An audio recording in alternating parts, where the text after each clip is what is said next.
Hello,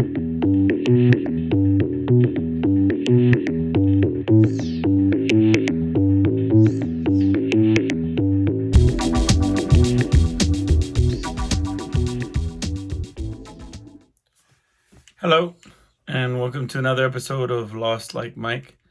I'm your host, Lost Mike. I'm your host, Mike Gonzalez. I'm going to put that there like that.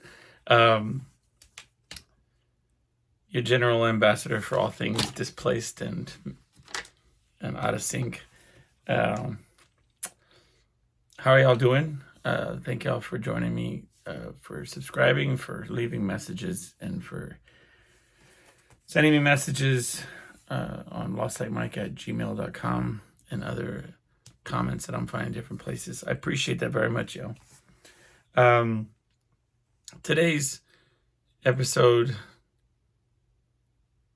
again, I had a plan and then out the window. So let's just see where I end up today. I did want to mention that I did a couple things. I joined my company that I work for is having like this, what they call it, a corporate cup. It's like a field day for all the team, right? And it's maybe like 2 months from now. And they have all these different field day activities. I used to love field day when I was a kid. I remember I went to a small private school for a number of years. I mentioned it before.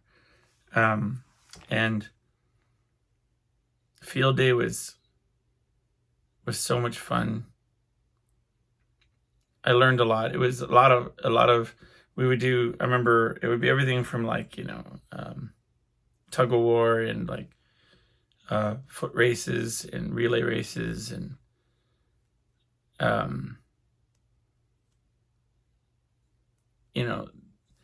it's funny what you remember from things like that. I remember being like in the 3rd or 4th grade, and I had signed up.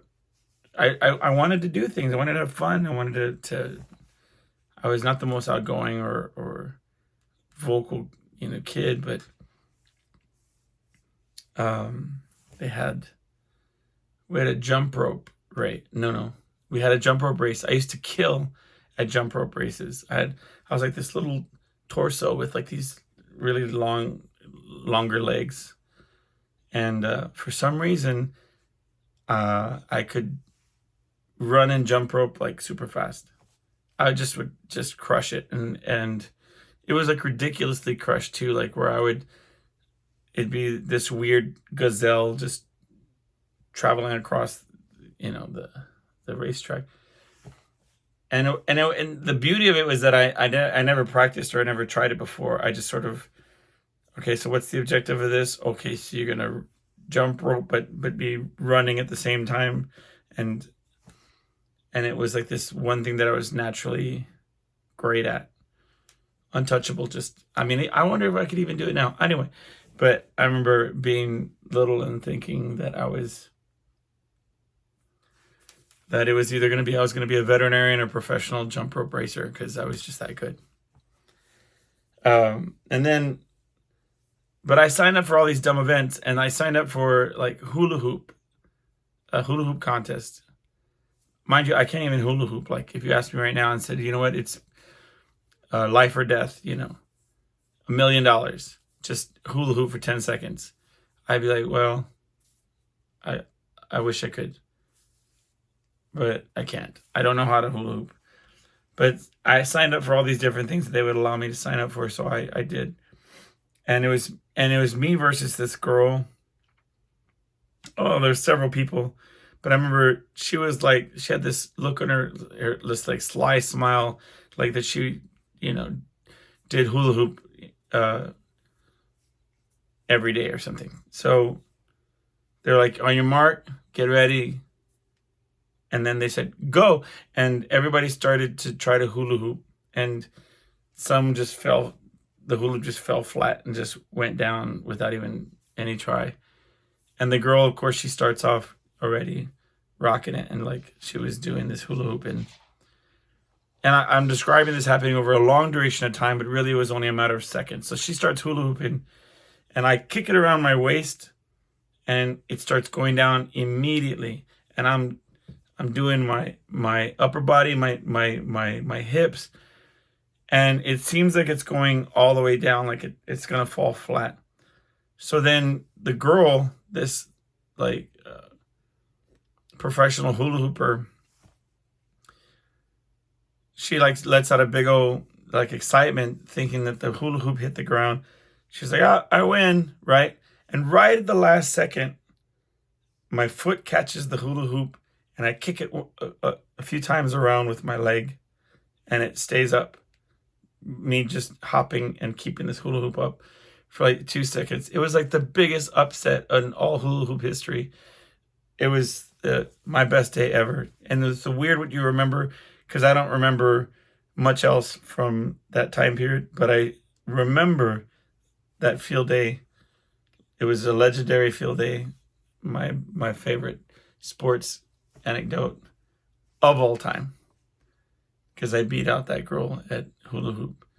And I think if you remember from a couple stories back about writing on a piece of paper, do you remember that story where I was sitting in class and the girl put up a paper and it said like hi, and I wrote back hi, and then she wrote back like dumbass or like something mean on the paper, and I wrote back the B word, like to be, and then she put her notebook down and raised her hand and said that, yeah, that was the same girl. So I don't know which came first, me beating her at her hula hooping or her being mean to me in class. But anyway, if you hadn't heard that story before, just to round it up, she raised her hand and said that I was writing dirty words on my notebook. And I said, ask her to show her notebook first, because she said something mean first. And then she put up her notebook and it was blank. And I don't know where she put the paper to this day. It was like the greatest magic trick that a fourth grader had ever done. And but anyway, it was that same girl. And if one happened and then the other happened, it would make my life make a lot more sense in retrospect. But I digress. But the reason I brought that up was because I signed up for this when I first got hired with the company. I can't believe it's almost been a year. They had already done the corporate cup, so I couldn't participate. I remember seeing these T-shirts and it said the logo and what was going down, and I was like, oh, that's cool. When's that going to be? And they're like, oh, it's like next week or whatever. And sorry, yeah, you can't participate. Like it's signups was ready like last month or whatever. So this time around, I figured I'd try it. But I signed up for a 5K. I submitted it, and then I was like, instant regret. Like, I don't regret it, but I'm just saying, like, I'm in no financial. I'm in no physical shape. That's a Freudian slip there. I'm in no physical shape to participate in this event, these events. I think I signed up for like tug of war and like a 3-on-3 basketball tournament. It's like, I haven't played basketball in effing years. This is going to be ridiculous. But I think that if you have a reason to do something, then it motivates you to do something, right? I mean, right? But I'm saying, if I have a goal at the end of the time period, then it'll be incentivize me to like do some things to get fit. Like I have a bunch of shows coming up, and there's this yearly event that happens, and the last time I did this event, I was kind of overweight, heavier than I even am now. I think I was at my heaviest, and the show was very strenuous. It was, but more importantly, I saw footage from the show and was like that's not where I want to be at. So I have a little bit of runway before the show this time, and I'd like to like go into fighting camp and like just try to. So there's a couple things going on that require that same thing. So I figured, why not? Let's just sign up and see where it takes us, and go from there. I don't know. Maybe it'll be okay. I ran the last time I ran a 5K, I was wearing like sweatpants, and it was raining, and by the middle of the race, my pants weighed like an extra 10 pounds. It was ridiculous. And I got through it. Like 5Ks are only like 3 miles or something ridiculously low. And but yeah, I wasn't right for like a week or whatever, because it just beat me up. But I'm supposed to sign up for a couple of them, to kind of get it going. And then I got this nice bike, right? It's like a real nice fancy bike that I got really inexpensive. It was at a garage sale, and the family was moving, so I was real proud of it. And I'm getting ready to like start riding it, more frequently. And I was hanging out with the band, and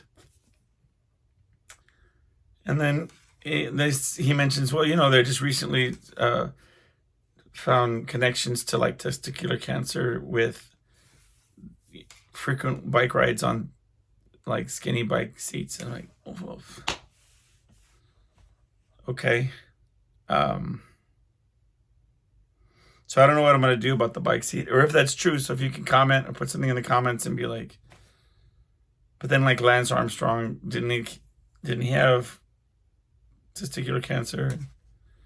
So I'm not saying that that's like empirical evidence. I'm just saying like, I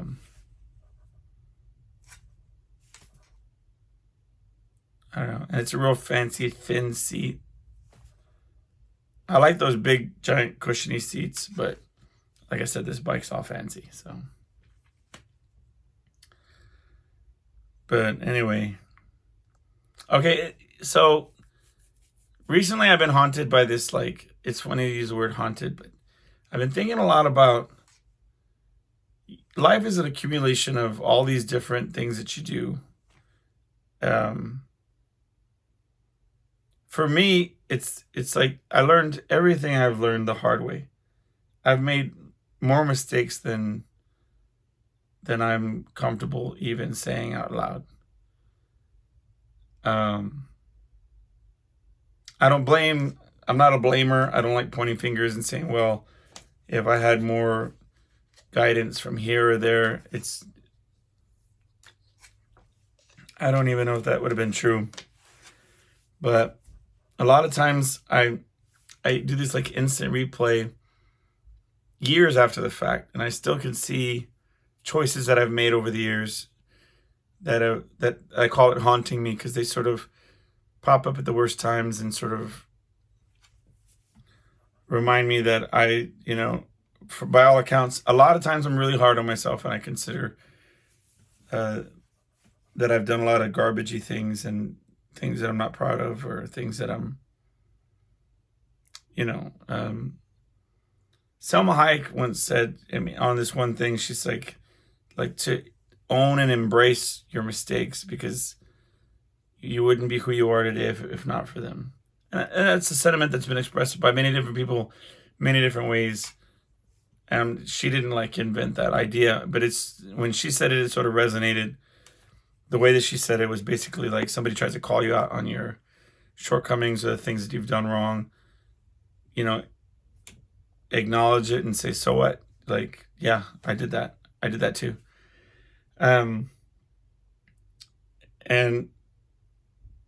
But I spent so many years early on feeling like I was, and a lot of people do, that they're the good guy in the story, right?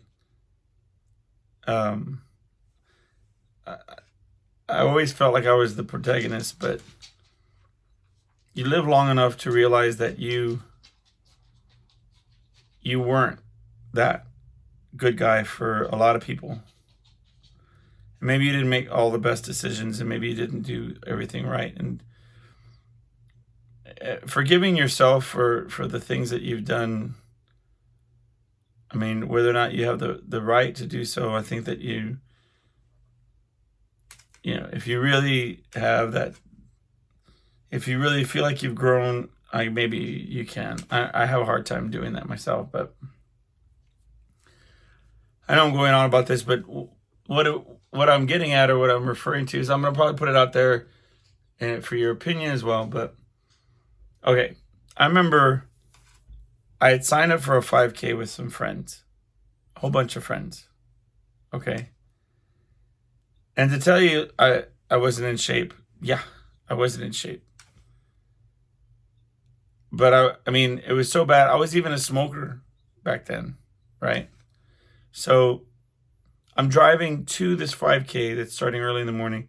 I'm nervous about doing it. So what am I doing? Of course, I'm smoking cigarettes in the car while driving and stressing out about this run.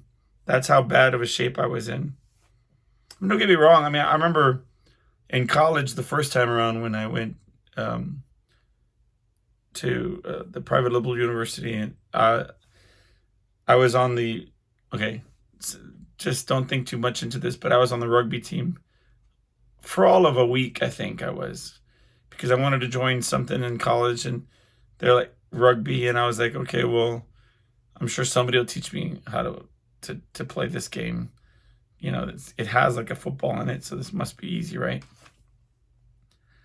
I went through a week of practices, and every practice was, huh? What? So what are we doing here? What's the sport? I don't understand it. So I was like, you know what? I'm gonna tap out because I don't understand. I remember at one point we were standing 4 guys in a square, and squares 1 and 3 would tackle 2 and 4. So I just throw myself and knock this guy down. I didn't understand it. But anyway, the reason of bringing that up was that we used to run, and there was these guys. I think they were like from, I don't know. I think they spoke Portuguese or something, but and we would be doing our warm-up runs, and he'd have a cigarette hanging out of his mouth, but the little saying whatever, and then smoking while running. So I'm not saying that it was a deal breaker. Apparently there's people that can do that, but I'm driving to this 5K to meet up with some friends. It was one of those Spartan ones or whatever, where you do obstacles and other things while you're running. But when I say legitimately having a panic attack, I was driving, chain smoking, going, I don't know what to expect. I don't want to look like an ad. What am I going to do here? I don't know. Okay, so the race, we're all getting ready. The race starts, and I'm concentrated. I'm thinking, all right, think about your breathing and your pace, right? We're just getting started. And then one of my friends, boom, goes down with like twisted their ankle, right?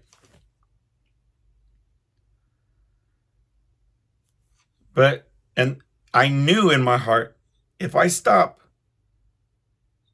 I won't be able to get going. I don't know how I'm gonna make it through this race if I don't keep going. And I remember saying something like, what's happening? Are you okay? Is everything all right? But like, I just kept on pace. And then, well, so did, I mean, and other friends did too. Somebody said, well, I'm going to stay back with them or whatever. But we made it through the race, and then they doubled back and went back to walk the rest of the way with them. I just was so slow that I didn't make it to the end until, they were already, you know what I mean? Made their way back. But when I look back on it, I feel like I should have said, screw the race, and just, figured out my friend first, right? probably was the correct decision. It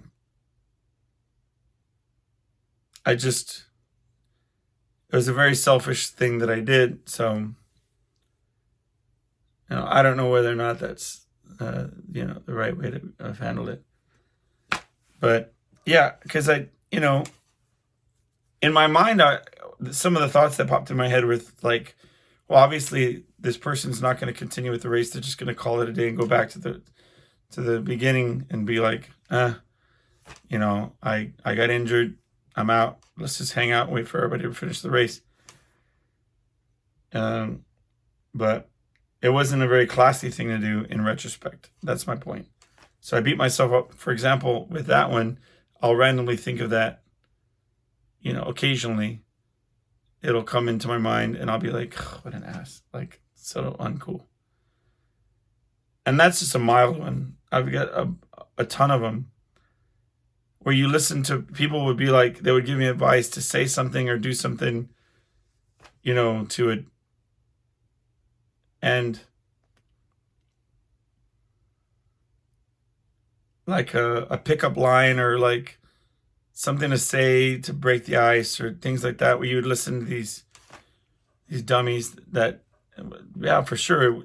I said this to a female and then you're like, I can't believe I said that out loud. You know what I mean? Or, whatever. Ridiculousness. A lot of my life lessons came about that way, where friends or people that I knew said, oh yeah, this is the way that it's supposed to be. And then you, really? Okay. And then you proceed and it's like, now that that's not the way it's supposed to be. And then it backfires on you. And you hear, oh, my list of regrets. Cool. I'll just add that onto that list of dumb things that I've said or done or what have you.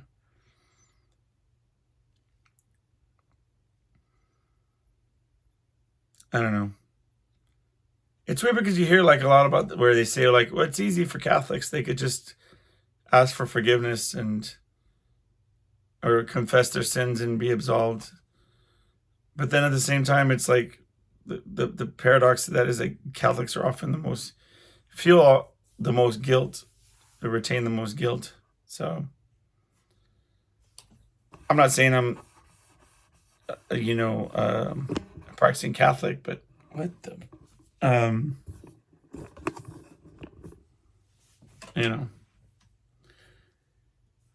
Speaking of which, I went back to church today. Which it's an interesting story because the past 2 weeks I've been sort of sick. I might have mentioned it. I'm sure I mentioned it on the show. So I felt up to it and I said, I'm going to go to church. I'll go to church with y'all tomorrow. And then last night, okay, and so I'm just going to put this out there. I'm sure there's a medical reason for it. I'm going to go ahead and go out on a limb and say it's either sort of sleep apnea type of things happening, or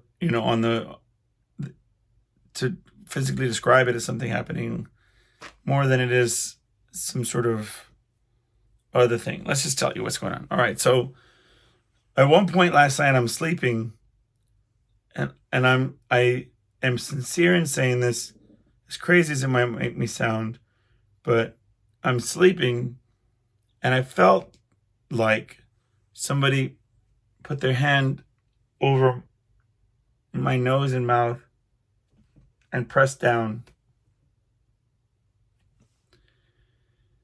And I felt that, right? Like a hand push my face down and hold my nose and mouth. And I go, and I jump up and I sit up, sort of almost like pushing against whatever was pushing down on me. And I couldn't breathe in that second, and it took me out of a sleep. And then after doing some things to try to get myself settled to go back to sleep, I tried to chill out, right? I went back to sleep, and then I had a nightmare where I was back at my old house, which I always say whenever I'm about to have a nightmare, I'm in that house, my old house. And I'm in this room, in the bedroom that was next to the haunted room. And I'm telling my brother that I don't want the bed closest to the haunted room. I want to be farther away. That was it. I was just saying, you know, and at some point I become lucid and say, time to wake up. You need to wake up from this. Okay. And I had a paralyzing dream moment where I was lucid. I was conscious in my own way of saying, where all right, wake up. You got to wake up. And you can't open your eyes. You can't move. And you're like, ah! You're trying to force yourself to wake up. Like, come on, wake up. Wake up, wake up, wake up. And I couldn't move my body. I couldn't open my eyes. I couldn't articulate anything. Like, I couldn't speak or move my mouth. And I felt like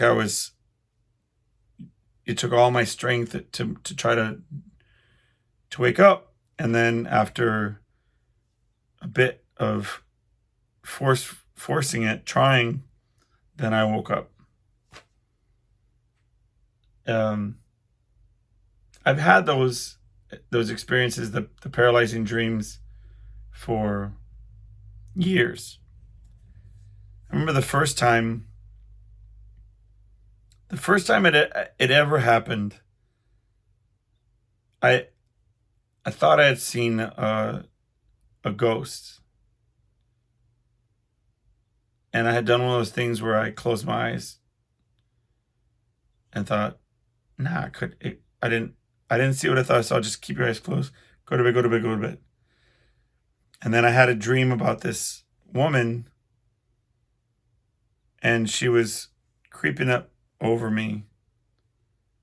And she says something about how easy I was to overcome. I think was the word she used. But and then she was going to lean in to kiss me or something. And then I go all frozen and I can't move. And that was the first time it ever happened. I thought I'm just been possessed. I just had a visit from another world creature. But I subsequently had that similar experience, over the years, like post that. And but I haven't for a while, like not in a while. I haven't had one of those real paralyzing experiences.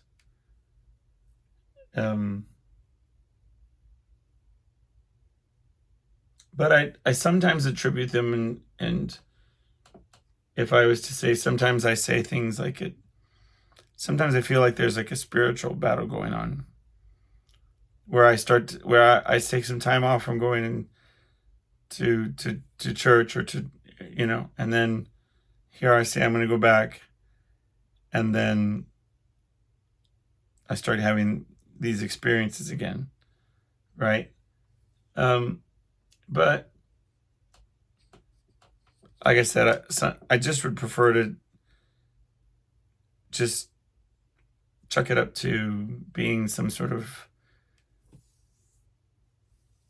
physiological response to like sleep apnea or like whatever it is. I don't want to think too hard about it. But so I go to church, and then so the sermon was about how we deal with fear. And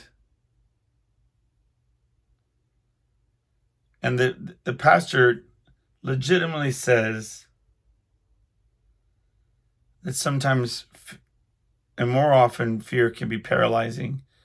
And I'm thinking, this guy, what is, like, how does it just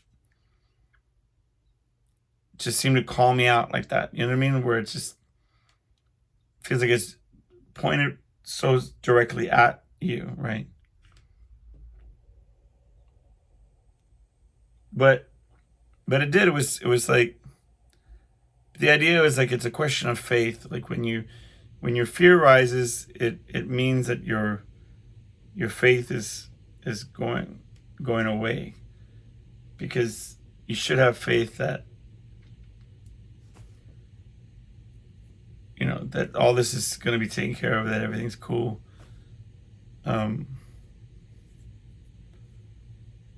That's all part of the plan, whatever it is.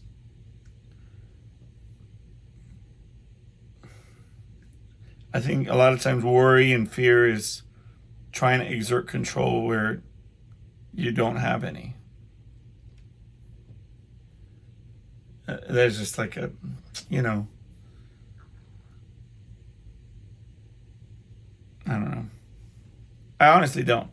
And it's one of those things where it speaks to me because often enough I am afraid. And you are afraid about the things that you care about.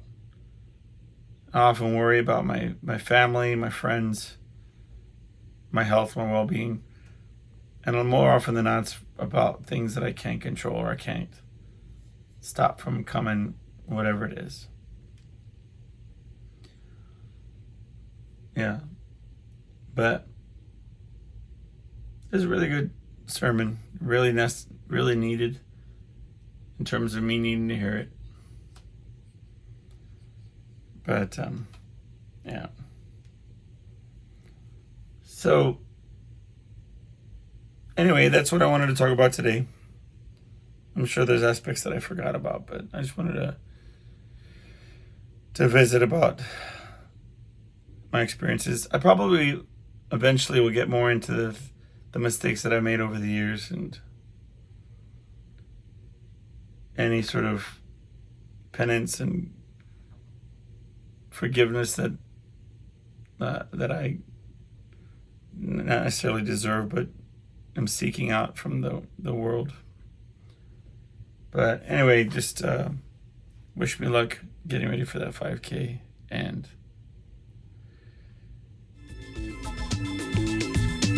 y'all take care of yourselves, and I'll talk to you soon.